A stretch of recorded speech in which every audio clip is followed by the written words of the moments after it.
Friends வாங்க இப்போ மல்லி சீரியல் ப்ரோமோவை பற்றி பார்க்கலாம்.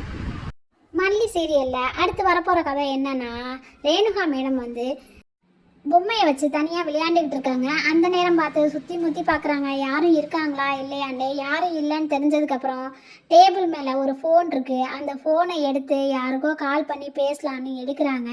அந்த நேரம் பார்த்து மனோகர் சாரு அங்கே வந்துடுறாரு. அங்கே வந்து பார்த்தாக்கா அவங்க இருட்டில் நின்று ஃபோனை டயல் பண்ணி யாருக்கோ பேசிக்கிட்டு இருக்காங்க.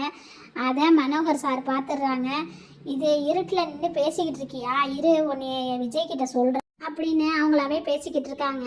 அதுக்கப்புறம் ரேணுகா மேடம் கால் பண்ணி பேசினதுக்கப்புறம் ஃபோனை வச்சுட்டு போயிட்டாங்க.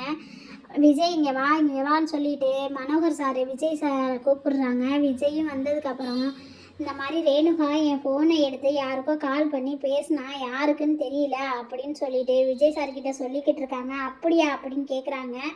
அதுக்கப்புறம் எல்லாருமே வந்துடுறாங்க. மல்லி, அன்னபூர்ணி அம்மா எல்லாருமே கேட்டுடுறாங்க. ரேணுகாவை கூப்பிட்டு, ரேணுகா நீ யாருக்கோ ஃபோன் பண்ணி பேசினியாமே, யாருக்கு பேசினேன் அப்படின்னு சொல்லிட்டு அன்னபூர்ணி அம்மா கேட்குறாங்க. நான் யாருக்கும் பேசலை, சாமிக்கு தான் பேசினேன் அப்படின்னு சொல்லிட்டு அவங்க விளையாட்டுத்தனமாகவே பதில் சொல்கிறாங்க. எங்கே ஃபோன் செக் பண்ணி பார்த்து கண்டுபிடிச்சிருவாங்கன்னு பயந்துக்கிட்டு ஃபோனை கீழே தூக்கி போட்டு ரேணுகா மேடம் உடச்சிடுறாங்க.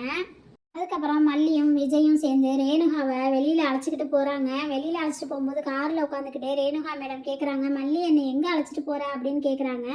அதுக்கு மல்லி மேடம் சொல்கிறாங்க, ஹாஸ்பிட்டல் தான் போகிறோம் அப்படின்னு சொல்கிறாங்க. ஹாஸ்பிட்டல்லாம் வேணாம் மல்லி, எனக்கு பயமாக இருக்குது, என்னை அங்கெல்லாம் கூட்டிகிட்டு போகாத அப்படின்னு ரேணுகா மேடம் மல்லிக்கிட்ட சொல்லிக்கிட்டு வர்றாங்க. அந்த நேரத்தில் கார் கிராஸ் பண்ணி போகும்போது அங்கே ரஞ்சிதா மேடம் ராஜி மேடமும் நிற்கிறாங்க. ரேணுகா போகிறத பார்த்துடுறாங்க. ரஞ்சிதா மேடம் ராஜிக்கிட்ட சொல்கிறாங்க, ராஜிமா அங்கே பாருங்கள் ரேணுகா அக்கா போகிறாங்க அப்படின்னு சொல்லிட்டு ராஜிக்கிட்ட சொல்கிறாங்க.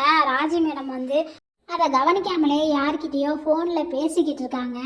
அதுக்கப்புறம் என்ன நடந்துச்சுன்னு அடுத்து வரப்போகிற கதையில் பார்க்கலாம். தேங்க்யூ.